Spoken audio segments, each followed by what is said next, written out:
दोस्तों नमस्ते। आज हम देखते हैं केंद्र राज्य संबंध। केंद्र राज्य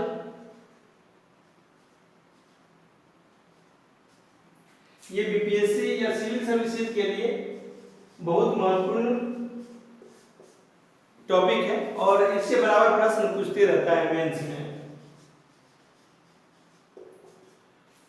तो देखते हैं कि केंद्र राज्य संबंध में क्या क्या हमको करना पड़ता है।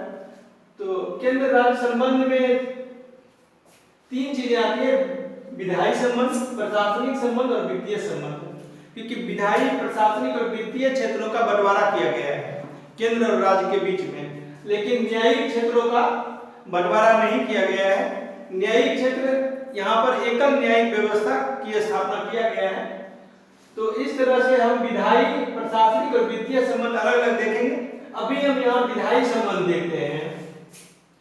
तो विधायी संबंध संविधान के भाग 11 में दिया हुआ है और अनुच्छेद 245 से 255 में इसका विवेचन किया गया है।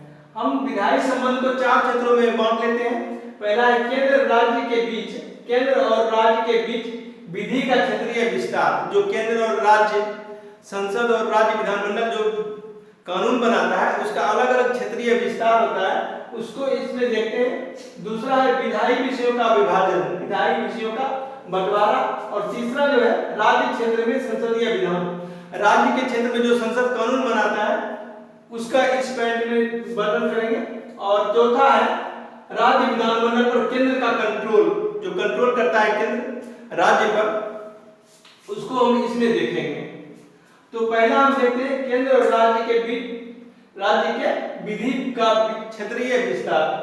तो इसमें पहला जो पॉइंट आएगा कि संसद जो होता है वो पूरे भारत के लिए कानून बनाता है और उस भारत में राज्य और केंद्र शासित प्रदेश दोनों शामिल होता है।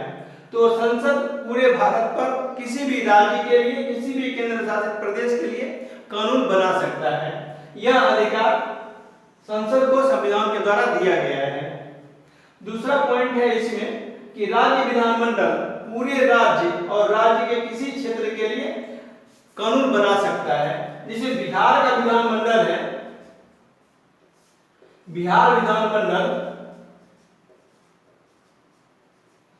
सिर्फ बिहार में लागू होने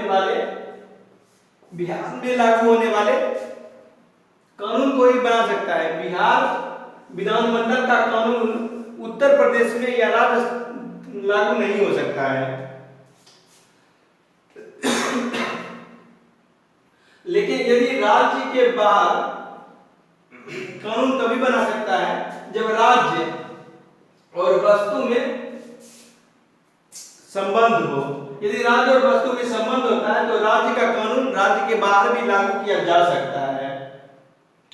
अब तीसरा पॉइंट इसमें है कि केवल संसद अतिरिक्त क्षेत्रीय विधान बना सकता है। संसद का कानून भारत के बाहर जो भी भारत का संपत्ति है, राष्ट्रीय संपत्ति है, और भारत का नागरिक पूरे विश्व में कहीं भी है तो उस पर संसद का कानून मान्य होता है, संसद का कानून लागू होता है। और इस तरह से हम ये तीनों पॉइंट का विश्लेषण करेंगे। हम दूसरा पॉइंट देखते हैं विधायी विषयों का बंटवारा।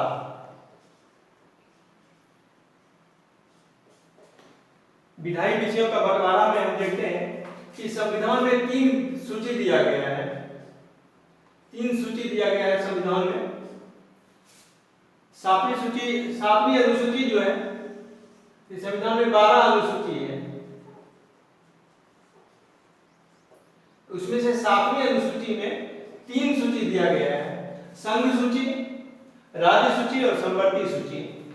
तो संघ सूची में बहुत महत्वपूर्ण विषयों को डाला गया है और संघ सूची में किसी भी विषय पर कानून बनाने का विशिष्ट अधिकार संसद को दिया गया है। विशिष्ट अधिकार इसलिए कहा जाता है कि इस पर राज्य सरकार कानून नहीं बना सकता है, सिर्फ और सिर्फ संसद को यह अधिकार दिया गया है। तो संघ सूची के किसी भी विषय पर कानून जो बनाने का अधिकार दिया गया है वह सिर्फ संसद को दिया गया है। और उसमें से जैसे भी हमको लिखना पड़ेगा कि कौन कौन सा विषय है, तो रक्षा, बैंकिंग, विदेश मामले, मुद्रा, परमाणु ऊर्जा, ये सब बहुत महत्वपूर्ण सब्जेक्ट है और इसलिए इस पर कानून बनाने का अधिकार संसद को दिया गया है। और इत्यादि बहुत सारे और भी विषय है, तो हम इसको इस तरह से लिखेंगे संघ सूची को। फिर दूसरा जो सूची है राज्य सूची, तो राज्य सूची पर कानून बनाने का अधिकार राज्य विधानमंडल को दिया गया है, वो भी सामान्य परिस्थिति में। सामान्य परिस्थिति में राज्य सूची के विषयों पर, जो राज्य सूची में विषय शामिल है उस पर कानून बनाने का अधिकार राज्य विधानमंडल को दिया गया है। जैसे पुलिस, स्वास्थ्य, सफाई, सार्वजनिक व्यवस्था, कृषि, स्थानीय शासन, जेल इत्यादि। लेकिन यदि विशेष परिस्थिति हो जाता है या आपातकालीन परिस्थिति हो जाता है तो यह राज्य विधानमंडल को जो अधिकार दिया गया है वह अधिकार संसद को ट्रांसफर हो जाता है। तो इस तरह से हम दूसरा पॉइंट लिख सकते हैं। और तीसरा जो पॉइंट है समवर्ती सूची। समवर्ती सूची में ऐसे विषयों को डाला गया है जिस पर संसद और राज्य विधानमंडल दोनों को कानून बनाने का अधिकार दिया गया है। लेकिन यदि दोनों के बीच में कोई टकराव उत्पन्न हो जाता है तो संसद के द्वारा बनाया गया कानून को मान्यता मिलता है और यही कानून प्रभावी होता है। जैसे में हम देखते हैं कि जैसे में कौन कौन सा विषय है, तो विवाह और तलाक, जनसंख्या नियंत्रण, परिवार नियोजन, ये सब सब्जेक्ट समवर्ती सूची में डाला गया है। और 42वां संविधान संशोधन के द्वारा 5 और सब्जेक्ट को समवर्ती सूची में डाला गया है, जिसमें कि पहला है शिक्षा, दूसरा है वन, तीसरा है वन्य जीव, चौथा है नाम और तौल और पांचवा है न्याय का प्रशासन। तो ये सब हुआ समवर्ती सूची का विषय। अब चौथा जो है अवशिष्ट विषय, जैसे संघ सूची, राज्य सूची और समवर्ती सूची में यदि कोई सब्जेक्ट नहीं आ पाता है या उस समय की परिस्थिति ऐसी है कि किसी विषय पर कानून बनाने का आवश्यकता पड़ जाता है, तो ऐसे विषयों पर, अवशिष्ट विषयों पर कानून बनाने का अधिकार संसद को दिया गया है। अब है कि यदि संघ सूची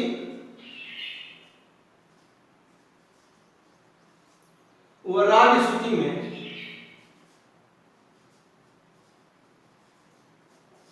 मतभेद पैदा होता है तो संघ सूची का कानून, संघ सूची पर बनाया गया कानून ही मान्य होगा। और उसी तीसरा पॉइंट देखते हैं राज्य क्षेत्र में संसदीय विधान।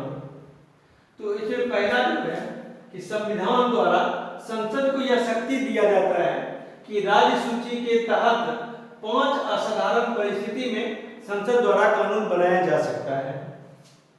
पहला जो है जब राज्यसभा एक प्रस्ताव पारित कर दे, जब राज्यसभा द्वारा प्रस्ताव पारित कर दिया जाता है कि राज्यसभा यह घोषित करता है कि राष्ट्र हित में, अभी ऐसी परिस्थिति विद्यमान है जो कि राष्ट्र हित में कानून बनाना आवश्यक है, तब संसद इस मामले पर कानून बनाने के लिए अधिकृत हो जाएगी, तब संसद उस मसले पर कानून बना सकती है। इस संबंध में संसद द्वारा जो संसद में उपस्थित सदस्य 2/3 समर्थन आवश्यक होता है और यह कानून जो है 1 वर्ष तक मान्य रहता है। एक बार में 1 वर्ष तक बढ़ाया जा सकता है और फिर वह अवधि समाप्त होने पर वापस 1 वर्ष के लिए बढ़ाया जा सकता है। इस तरह से बढ़ाते रह सकता है और इस विषय पर संघ और राज्य दोनों कानून बना सकता है। लेकिन यदि सहमति नहीं हो पाती है या असहमति हो जाती है तो संसदीय कानून मान्य होता है। दूसरा है राष्ट्रीय आपातकाल के दौरान। जब राष्ट्रीय आपातकाल लगता है अनुच्छेद 352 के तहत, जब राज्य पर राष्ट्रीय आपातकाल घोषित किया जाता है, इस समय यदि राष्ट्रीय आपातकाल प्रभावी हो तो संसद राज्य सूची के मामले पर कानून बनाने का अधिकार ग्रहण कर लेता है। तीसरा जो बिंदु है कि राज्य के अनुरोध होने पर, राज्य 2 या 2 से अधिक राज्य के द्वारा प्रस्ताव पारित किया जाता है कि राज्य सूची के मसले पर कानून बनाना आवश्यक है, तो ऐसी स्थिति में संसद द्वारा उस विषय पर कानून बनाया जा सकता है। लेकिन इसमें कि जिन राज्यों ने अनुरोध किया है, संसद द्वारा यदि कानून बनाया जाता है तो उसी राज्य पर लागू किया जाएगा और अन्य राज्य यदि चाहता है कि राज्य में भी यह कानून लागू हो तो बाद में भी वह उसमें शामिल हो सकता है। लेकिन इसमें एक बात है, इसमें राज्य को कानून बनाने का अधिकार समाप्त हो जाता है। में दो उदाहरण दिया हुआ है, वन्य जीव संरक्षण अधिनियम 1972 और जल प्रदूषण नियंत्रण और निवारण अधिनियम 1974। तो राज्य क्षेत्र में संसदीय विधान में चौथा पॉइंट जो है अंतर्राष्ट्रीय समझौतों को लागू करना।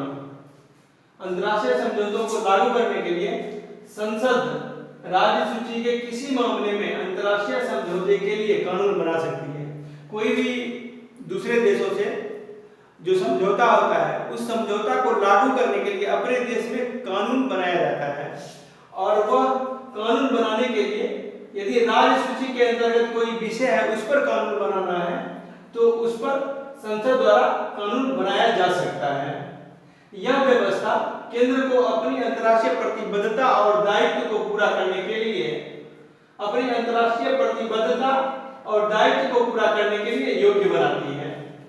जैसे संयुक्त राष्ट्र सुविधा और प्रतिरक्षा अधिनियम 1947, जेनेवा समझौता अधिनियम 1960, पर्यावरण संबंधित कानून। जिसे पर्यावरण संबंधित समझौता दूसरे देशों से किया जाता है, जिसे सोलर एनर्जी को लेकर के समझौता किया गया है। तो जिसे भारत, फ्रांस, जापान, इन सब में जो भी समझौता होता है उस समझौता को भारत में लागू करने के लिए कानून बनाया जाता है, तभी वह लागू होता है। तो इसलिए यदि राज्य सूची का विषय है उस पर भी कानून बनाया जा सकता है संसद के द्वारा। और पांचवा जो क्षेत्र है वह राष्ट्रपति शासन के दौरान। जब राज्य में राष्ट्रपति शासन लागू होता है तो इस स्थिति में संसद को उस राज्य पर राज्य सूची पर कानून बनाने की शक्ति प्राप्त हो जाती है। राष्ट्रपति शासन के उपरांत भी यह कानून प्रभावी रहता है। यहाँ यह चीज बहुत उल्लेख करने वाला है कि राष्ट्रपति शासन के उपरांत भी यह कानून प्रभावी रह सकता है, परंतु राज्य सरकार को अधिकार है, राज्य विधानमंडल को अधिकार है कि वह कानून को निरसित कर सकता है या पुनः लागू कर सकता है। विधानमंडल पर केंद्र का नियंत्रण। कुछ ऐसे विषय हैं जिसके द्वारा संविधान ने केंद्र को राज्य विधानमंडल पर नियंत्रण स्थापित करने की शक्ति दिया गया है। संविधान द्वारा यह केंद्र को शक्ति दिया गया है। जैसे कुछ ऐसे विषय हैं जिसके द्वारा संविधान केंद्र को राज्य सूची के विषयों पर नियंत्रण स्थापित करने के लिए शक्तिशाली बनाता है। जैसे राज्य विधानमंडल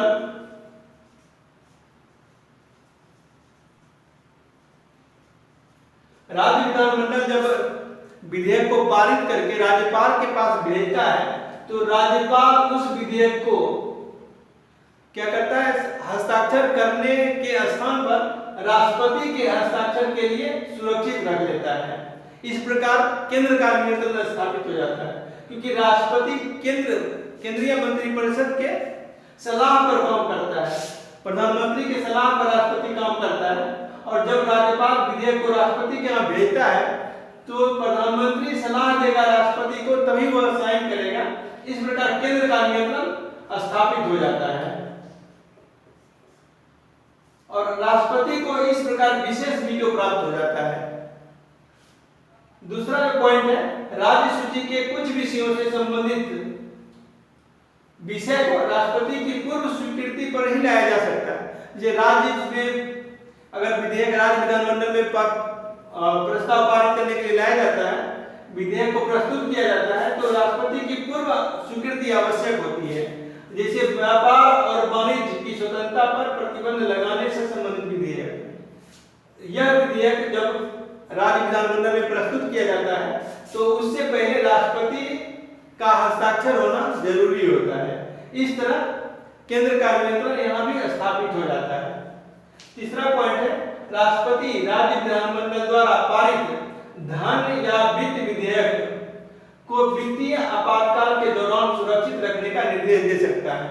जब वित्तीय आपातकाल अनुच्छेद 360 के आधार पर लगाया जाता है, उस समय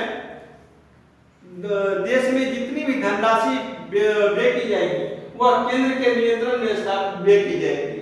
तो इस तरह जब 360 के आधार पर